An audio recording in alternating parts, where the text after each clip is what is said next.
Okay, ang vlog natin is obviate at saka deviate. Yung obviate, prevent.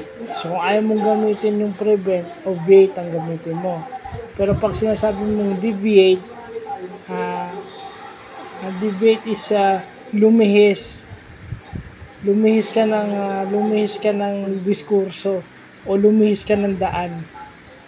Umiwas ka doon sa certain custom o doon sa certain standard. Yun ang ibig sabihin nun. Pag deviate, hindi mo gagawin yung common na ginagawa, mag-iiba ka. Okay, mag-iiba ka. Iba yung nag-iba doon sa hindi mo ginawa. Okay?